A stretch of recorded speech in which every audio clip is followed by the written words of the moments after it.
पास वाले घर की बहू होता है, लेकिन असली गलती रिया की माँ कर रही थी। सो एक दिन बिना पूर्व सूचना के मैं उनके घर पहुंच गई। मेरी गंभीर मुखमूर्ता से वे तनिक विचलित दिखीं, खूब आवभगत हुई। उसी दौरान मैंने कहा, आप रिया को कामकाज नहीं सिखाया, कोई बात नहीं, लेकिन छतों से डब्बा देना, लड़की को केवल मैं और मेरा पति का पाठ पढ़ाना, क्या ये उचित है? अरे बच्ची है, जो कुछ उसे पसंद है घर में बनता है तो दे देती हूँ। धीरे धीरे सब सीख जाएगी। धीरे धीरे उसमें अलगाव की प्रवृत्ति आ जाएगी। वे आप पर निर्भर हो जाएगी और कभी अपने घर के प्रति समर्पित ना होगी। आप बहुत आगे की सोच रही हैं। एक माँ की तरह सोचिए तो आपको लगेगा कि कुछ भी गलत नहीं हो रहा है। रिया की माँ अपनी बात पर अड़ी रही। मैंने गहरी सांस ली और जाने के लिए उठ खड़ी हुई। बाहर तक मुझे रिया की भाभी छोड़ने आईं। उसने कहा, आप चिंता न करें, वे घर की छोटी है, इसीलिए दायित्व भाव नहीं है, लेकिन शादी के बाद ये भाव हर स्त्री में ज़रूरी है, वरना वे उस परिवार से जुड़ नहीं पाएगी। मैं उसे समझाऊंगी। मैं घर वापस आ गई। रिया ने इधर एक नई रट लगा रखी थी कि वे नौकरी करना चाह रही है। घर से सहमति मिलने पर उसने एक स्कूल में नौकरी कर ली। अब वे भी ऋषभ के साथ टिफ़िन लेकर निकल जाती। दोपहर में बना बनाया मेरे द्वारा परोसा खाना खाकर सो जाती। शाम की चाय मैं ही बनाती। चाय पीकर वे खाने के लिए पूछती तो ज़रूर, पर बस रोटियां बनाकर चलती बनती। कभी कभी सब्जी काटनी या रायता आदि बनाती। इसके बाद सब मुझे ही समझाते, अरे जैसे बनाया है खा लो, सब पेट में ही तो जाएगा। तुम सोचती हो वे अभी से तुम्हारी तरह एक्सपर्ट हो जाएगी। पापा ठीक कहते हैं माँ, ऋषभ बोलता। रिया उनकी कृतज्ञाएं रहती और मुझसे कुपित रात में कहती, मैं रोटियां बना दूंगी, सलाद काट दूंगी, बाकी मेरे हाथ की बनी सब्जी तो आपको पसंद नहीं आएगी। अब मैं घर में मुफ्त की नौकरानी थी। तीनों टाइम खाने की व्यवस्था, घर की सफाई और सजावट, मेहरी के पीछे पीछे घूमना, मैं चाहकर भी उससे कुछ ना कह पाती। वे हमेशा मुझसे एक निश्चित दूरी बनाकर रखती। घर में एक और औरत के आ जाने से मेरी अपेक्षा बनी रहती कि रिया मेरी कुछ मदद करे। इसके लिए विरोध स्वरूप कभी सिर दर्द तो कभी कमर दर्द का बहाना बनाकर पड़ी रही कि रिया कुछ करे, लेकिन इसका विपरीत प्रभाव पड़ा। उसके घर से सुबह शाम टिफ़िन आने लगे। वे टिफ़िन लेकर स्कूल जाती, वहाँ से लौटकर सीधे मायके जाती, खा पी कर लौटती। कभी कभी स्कूल में काम ज़्यादा होने पर मायके ही रुक जाती। अब घर में एक अलग ही सुगबुगाहट शुरू हो जाती थी कि रिया ऋषभ के साथ अलग रहने की योजना बनाने लगी, कहीं और जहाँ से ऋषभ का बैंक पास पड़ता हो। मैं ये सब बातें सुनकर सन्न रह गई। ऋषभ से पूछा तो उसने इसे हल्के में लिया। मम्मी, मैं रिया के योजना अनुसार तो नहीं चलूँगा। हाँ, उसके पापा का फ्लैट है तो 2-4 दिन जाकर रह सकते हैं। ऋषभ से बात करके कुछ तसल्ली हुई।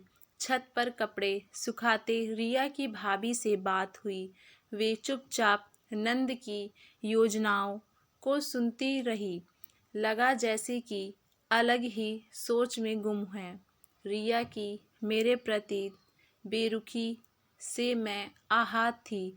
मैं भी आदर्श सास बनने में असमर्थ थी, सो उसे कुछ कहना भी मैंने छोड़ दिया। लेकिन इधर कुछ दिनों से मुझे रिया खोई खोई सी लगती।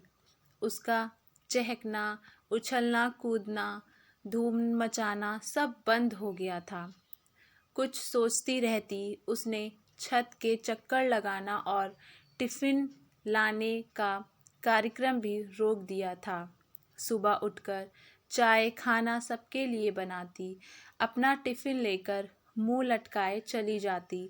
लौटने पर मायके ना जाकर सीधे घर आती। दोपहर का दाल चावल बनाने में मदद करती, परोसती बटोरती, शाम को जल्दी सोकर उठ जाती, घर व्यवस्थित करती। मैं चाय बनाती तो उदास चेहरा लिए बगल में खड़ी रहती। चाय पीकर स्कूल का काम करती। रात का खाना बनाने जाती तो तुरंत किचन में पहुंच जाती। आप आराम करें, मैं खाना बना लेती हूँ। जैसी तुम्हारी इच्छा। मैं उल्टे पांव लौट आती। वे मसाला पीसती, भरकस स्वादिष्ट सब्जी बनाने का प्रयास करती, पतली रोटियां सेकती, कोई मीठा ज़रूर बनाती। इस दौरान बराबर मेरा मुंह ताकती रहती कि मेरी प्रतिक्रिया क्या है। मैं उसमें सकारात्मक परिवर्तन से आश्चर्यचकित थी। कहती, रिया आज की सब्जी अच्छी बनी है, तो वे खुश हो जाती। थैंक यू मम्मी जी। मेरी उत्सुकता बढ़ गई। एक दिन मैंने रिया के स्कूल जाने पर ऋषभ को पकड़ा। मामला क्या है ऋषभ?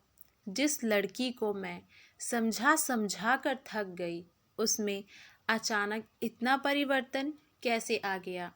माँ, उसकी कुछ फैमिली प्रॉब्लम है। अच्छा, अब तू सीधे शब्दों में बता, बातें घूम फिरा कर कहना छोड़। उसकी भाभी जो सब काम धाम करती थी और भैया जो एकमात्र कमाने वाले मेंबर हैं, उन लोगों ने अलग रहने का निर्णय ले लिया है।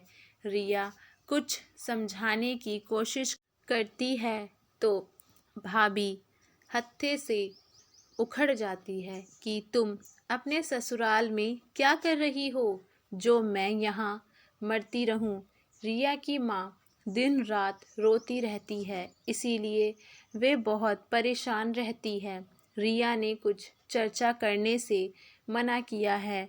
वे ये सब सोच सोच कर हलकान है कि उसके माँ बाप कैसे अकेले रहेंगे, घर का खर्चा कैसे चलेगा। रात में वे ठीक से सोते भी नहीं हैं। ओ ये बात है। मेरे मन में भी बहुत सारी बातें उठी, लेकिन मैं चुप रही। रिया का घर के कामों में मन ना लगना, अकेले रहने की बात करना, फिर अचानक एक सुखद परिवर्तन।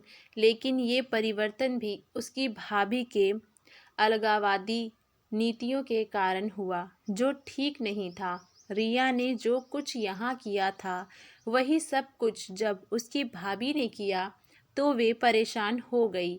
मैंने चुप्पी साध ली थी। रिया स्वयं मेरे नज़दीक आने की कोशिश करने लगी। स्कूल और घर दोनों संभालने वाली बहू के प्रति मेरे मन में सहानुभूति उठने लगी। मैं उससे बोलने बतियाने लगी। वही सारी बातें जब उसने मुझे बताई तो मैंने उसे समझाया कि ये सब कुछ दिनों की मुश्किलें हैं, कूटता कम होने पर सब ठीक हो जाएगा। नहीं मम्मी जी, भाभी मेरे बूढ़े माँ बाप को छोड़कर जाने की बातें कहने लगी हैं। भैया की सैलरी में ही तो घर चलता है। भाभी मुझे अपने दोनों बच्चों बंटी नेहा जैसे मानती थीं, इसीलिए तो मैं भी मायके से जुड़ी थी। अब ना जाने क्यों उसमें ऐसा परिवर्तन आ गया। मुझे भी आप सबने ना निभा पाने का ताना देती रहती हैं। मैंने उसे दिलासा देने के लिए कंधे पर हाथ रखा तो वे मुझसे लिपट गई। मेरे मन भीग गया, लगा रागिनी मेरे गले लगकर खड़ी है। मम्मी जी, मैंने भी इस घर और आप सबके प्रति अपने कर्तव्यों का निवारण नहीं किया। ये नहीं सोच पाई कि मैं जो कुछ अपनी भाभी से अपेक्षा कर रही हूँ, वैसे ही आशा आप सब भी मुझसे करते होंगे। जीवन का केवल एक पक्ष देखा था मैंने, लेकिन अब मैं सब कुछ समझने लगी हूँ। मैंने संतावना दिया। आगे संपेक्ष में ये कि अब मैं पति, पुत्र, बहू के साथ सनंद जीवन यापन कर रही थी। एकाध महीने बाद सुना कि रिया के मायके में भी सब कुछ ठीक हो गया है। रिया की भाभी ने अलग होने की रट छोड़ दी है और सास के साथ मेल मिलाप पूर्वक रहने लगी है। उसका बार बार रूप बदलना मुझे आश्चर्यजनक लगा, लेकिन एक दिन छत पर सूखे कपड़े समेटने बगल की छत पर रिया की भाभी खड़ी दिखी। उसने पूछा, आंटी जी, घर में सब ठीक है ना? हाँ, अच्छा चल रहा है। तुम बताओ, तुम्हारे परिवार में सब कुशल मंगल है ना? यहाँ तो हमेशा ही कुशल मंगल था, लेकिन मैंने तो सुना था कि उसने होठों पर उंगली रखकर चुप रहने का इशारा करते हुए पास बुलाया और बोली, हमारे परिवार में कुछ भी गड़बड़ नहीं थी। वे तो मैंने और मेरी सास ने मिलकर गृह कलह का नाटक किया था ताकि रिया को अपने दायित्वों का एहसास हो। मेरी आंखें बड़ी बड़ी हो गईं। स्वयं को संभालकर मैंने दबे स्वर में कहा, बेटी, मैं किस प्रकार तुम्हें धन्यवाद दूं? समझ में नहीं आ रहा है। तुमने मेरे घर की खुशी के लिए स्वयं को बुरा साबित करने का प्रयास किया। कोई बात नहीं आंटी, मेरे सास ससुर तो सब जानते हैं। अभी रिया को कुछ नहीं पता। चलना चाहिए, बाद में जानने पर कुछ ना होगा। तुम ठीक कह रही हो। मैं उसे कानों कान खबर नहीं होने दूंगी।